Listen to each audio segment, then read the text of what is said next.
नमस्कार, स्वागत है आपका मनी लाइन के आज के इस स्पेशल एपिसोड में। स्पेशल मैं क्यों कह रहा हूँ? क्योंकि हम कुछ नया करने जा रहे हैं आपके लिए अब से, और आप कह सकते हैं ये जो नयापन है ना, ये आपकी आंखें खोल देगा।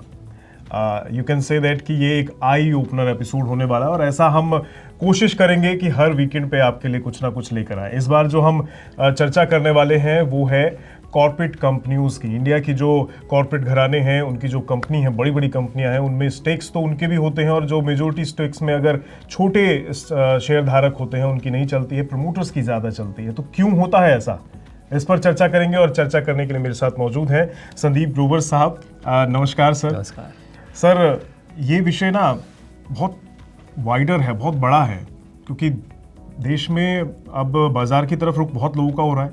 लोग पैसा लगाते हैं, छोटे बड़े हर तरह के निवेशक होते हैं, लेकिन समस्या वहाँ आके अटकती है कि कंपनी में क्या कुछ हो रहा है उसके फैसले की जिम्मेदारी किसी एक के हाथ में, कमान एक के हाथ में रहती है। तो राज उनका चल रहा होता है और पीछे वाले पीछे ही रह जाते हैं, उनको कुछ पता नहीं होता। आपने कहा जिम्मेदारी उनकी नहीं है सिर्फ जी, यही आई ओपनर है। जिम्मेदारी आपकी मेरी भी है अगर हम किसी कंपनी में निवेशित हैं।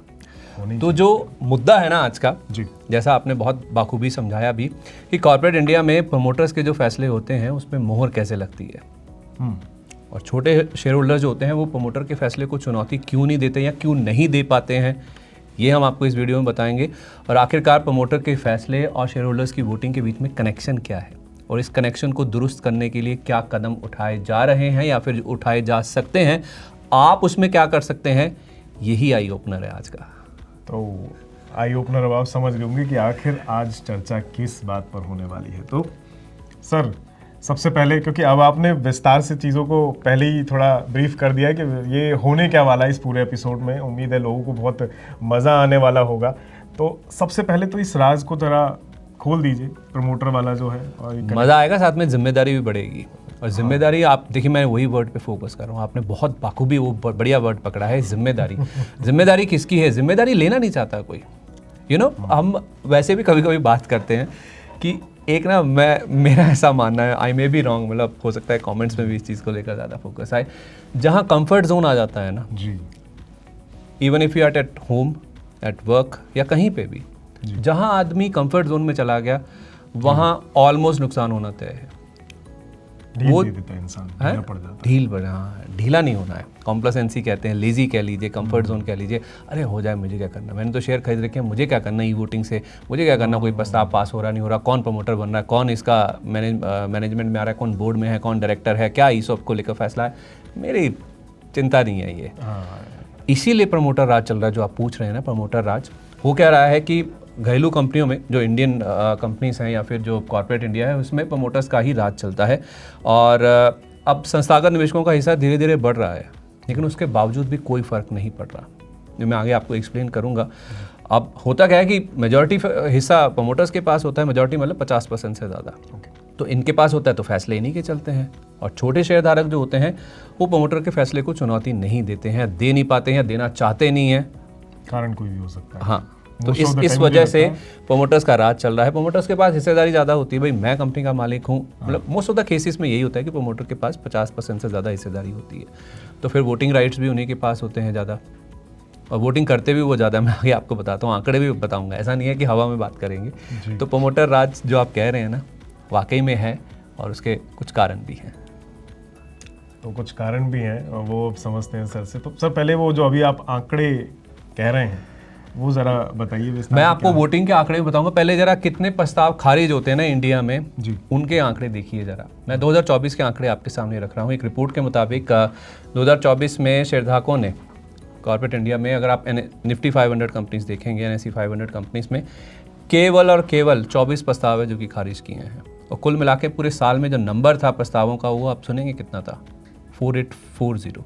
ऑलमोस्ट 5000 प्रस्ताव में से केवल 25 मान लीजिए मोटा मोटी, तो आधा % हुआ मोटा मोटी। बिल्कुल, क्योंकि अगर 5000 हैं तो उसका 50 हुआ 10%,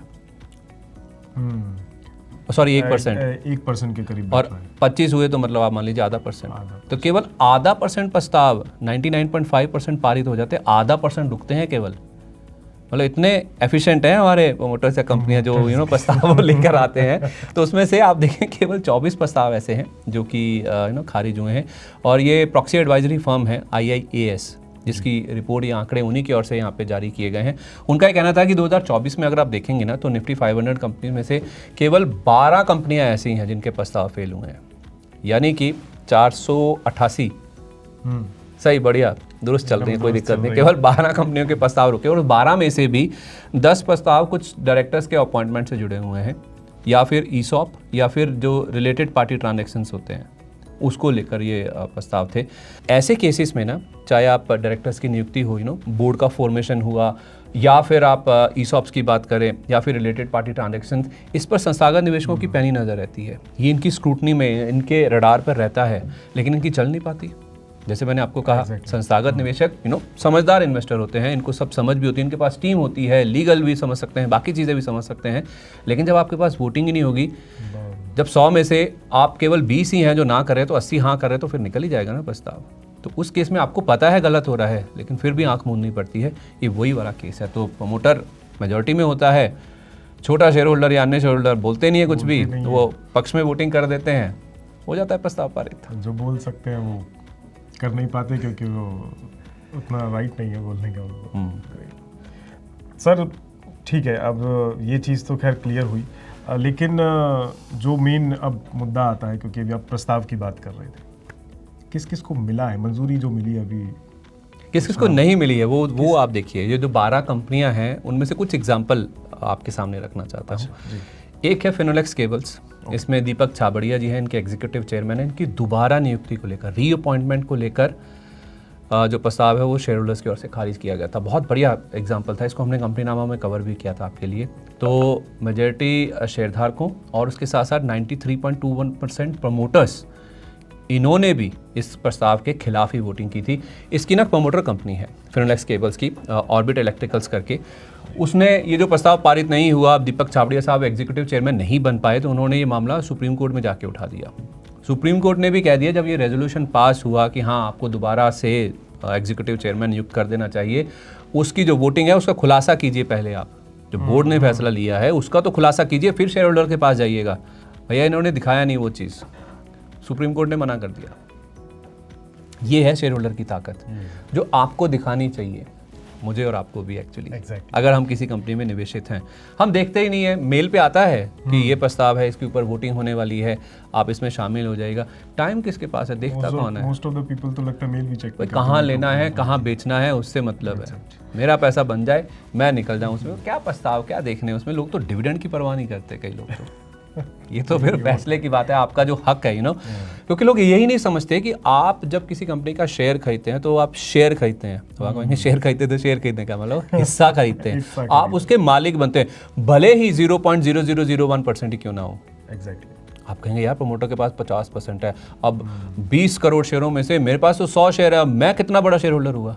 भाई कुछ तो है।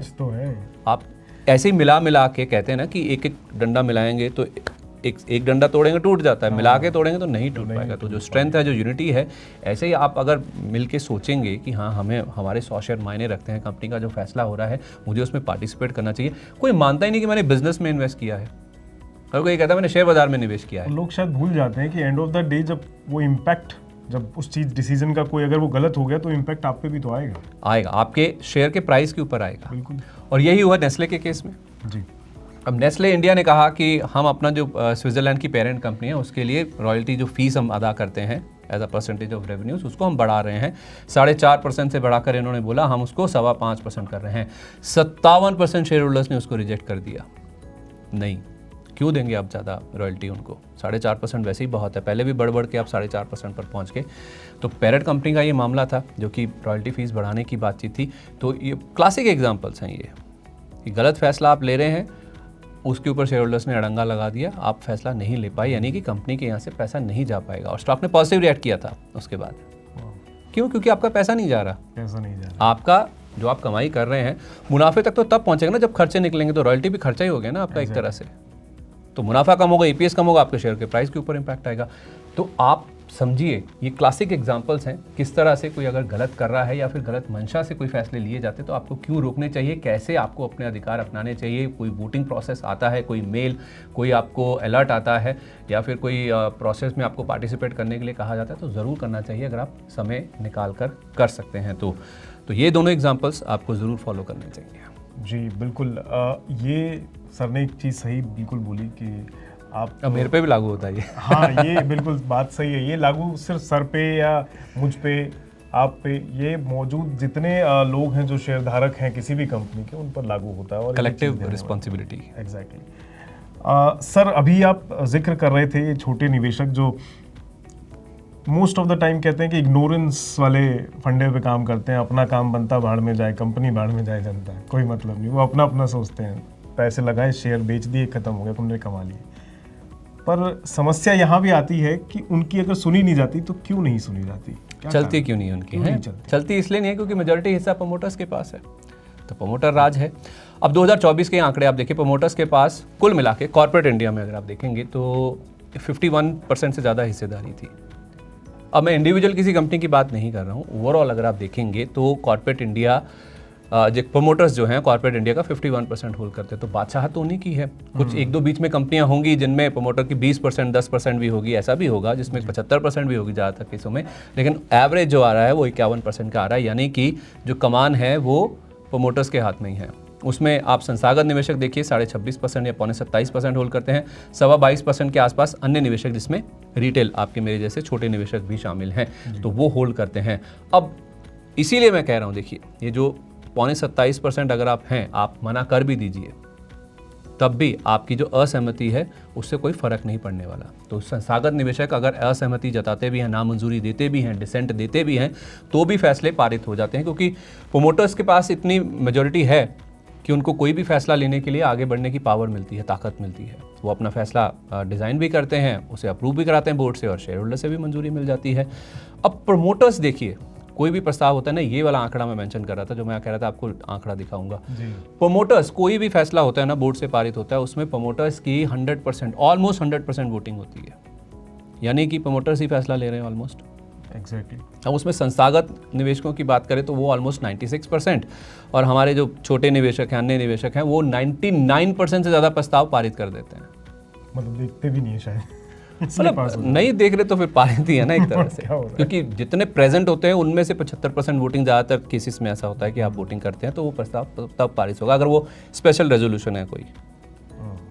Majority of the people present in the voting, तो आएंगे नहीं तो फिर मेजॉरिटी कहाँ से ज़्यादा बनेगी, पार्टिसिपेट ही नहीं करते। इसलिए मैं कह रहा हूँ कि अपने जिम्मेदारियों को, अपने हक को, आप हक है आपका कंपनी पे, आप प्रमोटर हैं कंपनी के, मालिक हैं कंपनी के, समझता ही नहीं है कोई इस चीज़ को। छोटे ही सही, बहुत छोटे ही सही, मालिक तो हैं, ये जरूर याद रखने वाली बात है। मालिकाना अधिकार दिखाना पड़ेगा। जागरूक नहीं है सर लोग, लगता है।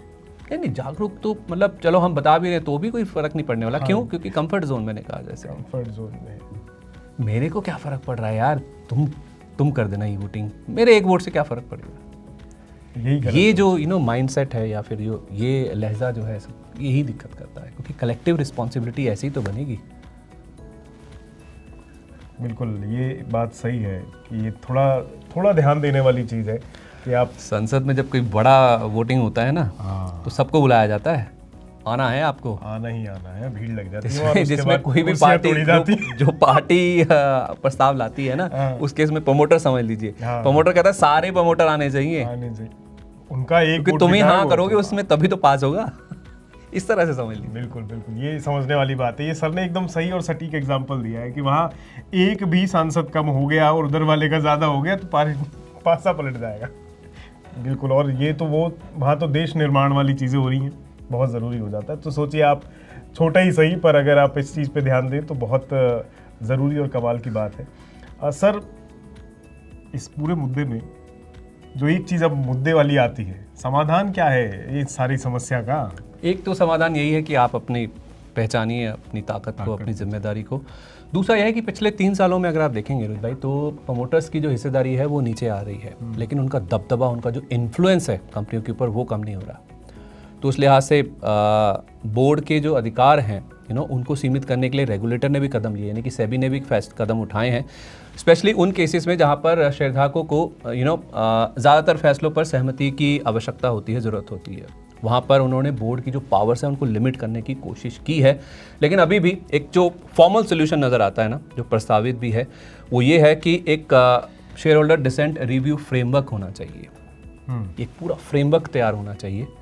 अगर कहीं पे डिसेंट आता है, नामंजूरी आती है, अस्वीकृति, असहमति आती है किसी शेयर होल्डर की ओर से, तो कंपनियों को उसके ऊपर फोकस करने की ज़रूरत है। बोर्ड को अगर कोई शेयर होल्डर कोई भी असहमत है, नामंजूर है, उस फैसले के हक में नहीं है, तो उससे बातचीत करनी चाहिए, उसको समझाने की कोशिश करनी चाहिए। ऐसा इस फ्रेमवर्क में मेंशन किया गया है। बड़ी मात्रा में अगर कोई प्रस्ताव मतलब मोटी वोटिंग से, बड़ी वोटिंग से अगर खारिज हो जाता है, तो फिर तो एक करेक्टिव एक्शन के ऊपर भी प्लान बनना चाहिए, उसके ऊपर भी विचार होना चाहिए। ऐसा भी इस फ्रेमवर्क में होना चाहिए। और उसके साथ साथ शेयर होल्डिंग में बदलाव के साथ साथ बाजार की जो अपेक्षाएं हैं ना, एक्सपेक्टेशंस, वो भी बदल रही है। तो अब कंपनियों को, प्रमोटर्स को, बोर्ड को भी उस हिसाब से बदलने की ज़रूरत है। तो जब आप फैसले लेते हैं, डिज़ाइन करते हैं, सोचते हैं, इस हिसाब से करिए कि आपको बाकी शेयर होल्डर्स का भी अप्रूवल लेना है, वो उनके हितों में होना चाहिए। आपने सोच लिया, ऐसा नहीं हो सकता। तो you have to redesign yourself, restructure yourself. उसके साथ साथ लोग जो हैं उनको भी इसमें शामिल होने की ज़रूरत है। और अगर कोई डिसेंट आता है, कोई नामंजूरी आती है, तो बोर्ड को उसके ऊपर विचार करने की ज़रूरत है। एक फ्रेमवर्क इसमें बनना चाहिए। यही इसका एक सोल्यूशन नज़र आता है। यानी सर्वसम्मति सबकी होनी ज़रूरी है, चाहे वो कंपनी का प्रमोटर हो, चाहे फिर वो सबसे छोटा शेयर धारक क्यों ना हो कंपनी का। अगर चीज़ें मिल के हो रही हैं तो ज़्यादा बेहतर डिसीजन हो सकता है और वो सबके लिए फ़ायदेमंद भी होगा डेफिनेटली। तो सर, वैसे ये आज का एपिसोड एक्चुअल में आई ओपनर वाला है, मेरे लिए तो है। लोगों का पता नहीं कितने जागरूक हुए हैं और नहीं होना चाहिए। मैं तो ये कहूँ, मैं रिक्वेस्ट करूँगा बल्कि होना चाहिए। आप अपने पैसे का मोल पहचानिए, अपने निवेश का, आपके जो इन्वेस्टमेंट है, आपकी इतनी मेहनत की कमाई है, आप शेयर मार्केट में लगा देते हैं, छोटी छोटी कंपनियों में लगा देते हैं जिसमें बड़ी इक्विटी होती है। तो आप सोचते हैं कि क्या ही फ़र्क पड़ने वाला है, लेकिन देखिए ज़रूर, थोड़ा टाइम दीजिए। भैया आपके लिए तो अगर आप 50,000 भी लगा रहे हैं तो बड़ी इक्विटी अपने आप में वो बड़ी वैल्यू रखता है ना, वो पैसा भले ही कंपनी के अंदर हज़ारों करोड़ लगे हैं, पर आपका 50,000 आपके लिए वो 1000 करोड़ के बराबर ही है ना। तो लगा रहे हैं तो उतना ध्यान तो रखिए। सोच बदलने की ज़रूरत है। सोच बदलने की ज़रूरत है, एग्जैक्टली। तो सोच के पास ही आंखें हैं। सोच के पास ही आंखें हैं, तो प्लीज़ अपनी आंखें और दिमाग दोनों का इस्तेमाल करिए। और सर, आज का ये आई ओपनर जो आपने करा है लोगों के लिए, उम्मीद है बहुत सारे लोग सोचेंगे आगे से चीज़ों को करने से पहले, और उसके लिए बहुत बहुत शुक्रिया। आई होप मैं आप मुझे शुक्रिया कह रहे हैं, बहुत धन्यवाद आपका। लेकिन अगर इस पे एक्शन शुरू हो जाए, लोग अपनी पावर्स को, अपनी जिम्मेदारियों को समझने लगें, पार्टिसिपेट करने लगें वोटिंग प्रोसेस में, दैट वुड बी ग्रेट। अब आप पे निर्भर करता है कि आप हमारी दी गई इस जानकारी का कितना उपयोग सही तरीके से करते हैं। फिलहाल आज के इस स्पेशल एपिसोड, जो कि अब आपको कोशिश करेंगे हम हर सप्ताह में एक बार दें जानकारियाँ नई नई चीज़ों पर, ताकि आपकी आंखें खुलें, थोड़ा आई ओपनर हो आपके लिए चीज़ों को लेकर, थोड़ा और ब्रॉडर वे में आप चीज़ों को समझ सकें। तो मिलेंगे आपसे फिर नए एपिसोड के साथ। आज के लिए दीजिए इजाज़त, नमस्कार। Money9 लाया है मेंबरशिप प्रोग्राम Money9 प्राइम। अब आपके दिमाग में कई सारे सवाल होंगे, मसलन आखिर क्या है ये Money9 प्राइम, आपके लिए यानी दर्शकों के लिए इसके क्या फ़ायदे हैं, और एक बड़ा सवाल ये कि Money9 प्राइम से आखिर जुड़ना कैसे है। तो इसकी पूरी जानकारी हम आपको देने जा रहे हैं। Money9 प्राइम में 3 प्लान होंगे, इकोनॉमी, स्टैंडर्ड और VIP। तो फटाफट ज्वाइन कीजिए YouTube पर Money9 प्राइम। ज्वाइन करने के लिए Money9 के YouTube पेज पर जाइए, होम पेज पर मिलेगा ज्वाइन बटन, इसे क्लिक करें, अपनी पसंद का प्लान चुनें और बस हो गया, अब आप रहेंगे सबसे आगे।